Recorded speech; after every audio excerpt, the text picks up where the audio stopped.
Hey, it's Dr. Joel from Take On College. Welcome back to the College Jumpstart Masterclass. And we are on lesson number 6, and we're going to talk about coping with anxiety and depression. I'm going to give you some information about the 3 domains that are connected to anxiety and depression to consider. Campus resources, I want to run through those and make you aware right now about what's available and what may not be available to you as a resource once you get to campus.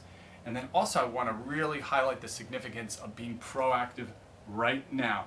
If this is something that you're struggling with, anxiety or depression or some other psychological concern, it's really, really important to pay attention to that part of it. Because as you leave for school and you go through that adjustment, it can actually bump up those anxiety symptoms. So we want to be aware of that and take care of some of that right now. So some checkpoints.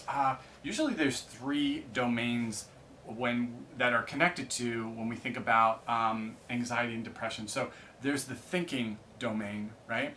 There's also the behavior or action domain, and then there's also the feelings and mood domain. And so if you can imagine like 3 circles, these 3 circles do not move unilaterally. They don't move all together as progress is being made, right? And one of the real challenging domains, the most challenging domain I often find, is the thinking domain. The negative thinking can be directed toward ourselves, the social environment around us or the context around us, and also the future. And when all of those 3 things are negative, it can really, really intensify feelings of anxiety and depression, right? Second, the behavior domain. So this is what we do physically and or what we don't do physically. That could either help or hinder the progress of working through anxiety and depression. And then finally, the feelings of mood. So with anxiety, we experience things like nervousness and worry. And then with depression, we can experience some atypical symptoms, right? So usually, when we think of depression, we think of sadness. It's usually the thing that comes to mind more often. But atypical symptoms may include things like frustration and anger and irritability. And oftentimes it gets sort of masked in those mood states and not recognized as depression. Now, we all get anxious. We all get depressed. We may have those responses as a reaction to an experience that we have. That's more of a reaction type depression or a reaction type anxiety to a situation like a college adjustment, for example, right? But there also may be what we call chronic anxiety and chronic depression, which is when people sort of describe feeling this way just for a long, long period of time. Certainly for a 2-week period, and for more chronic experiences, it could go into years or a lifetime of identifying with those feelings. Anxiety and depression often work off of each other. So when someone feels chronically depressed, they worry and experience anxiety-related thoughts like, wow, is it always going to be this way? I'm worried about that. And conversely, when people experience anxiety chronically about everything, and it's a real intense experience, that might lead them to feel sad or concerned that, wow, I'm never going to get better. So those 2 things are really connected there. For those of you that are challenged by this now, the most accessible domain to start working on is the behavior or action domain, because regardless of what we're thinking, because we can't always control the thoughts that pop into our head that may be negative, the moods that we might be experiencing, which we can't always control, we can still take action. And so this is where the initial part of movement is really critical. And generally what happens is that when people start to take action and build a lifestyle that's conducive to improving their psychological health, which I'll get to in a couple of minutes, then the thinking and the feelings have a chance to kind of catch up to that. It's very, very important to recognize that this takes work, and it does take patience to do that, okay? So, what's available to you on college campuses? Most notably, counseling services or psychological services. Now, These are confidential services, so you're usually going to meet with a licensed counselor of some type. Could be a licensed psychologist, could be a licensed social worker, it could be a licensed professional counselor. You also may be meeting with an intern of some type who is doing their graduate study there. Your information is confidential up to a point, right? So there's a couple of extreme situations, and that's usually when a student threatens to hurt themselves or someone else. And at that point, counselors do have the right to break confidentiality, and they need to do that in order to keep people safe. Outside of that, though, I mean, I worked on college campuses as a psychologist for 13 years, and students would come in and talk about a variety, a whole range of things and concerns relative to adjustment and just things in life that they're going through. So be aware that that resource is absolutely available to you. Usually, it's free, and or there's a minimal cost to utilizing the service, right? So, in addition, they may provide consultation with a psychiatrist. Now, I want to emphasize the word consultation. So if you're a person who's working with a psychiatrist now and you're relying on the psychiatrist that you know that's available on the campus that you're going to be attending, you want to make sure right now that A, they will prescribe the medication that you're taking. B, you want to be aware of what they will not prescribe, because some psychiatrists on campuses won't prescribe things like ADD type medications like Adderall or Ritalin, and or they won't prescribe some medications to treat anxiety, most notably Xanax or Klonopin, because they're both very, very addictive drugs and really need to be monitored. So you want to check in with that now and be aware of what's available to you. Think about it as a consultative relationship. Most counseling centers are moving toward a short-term therapy model.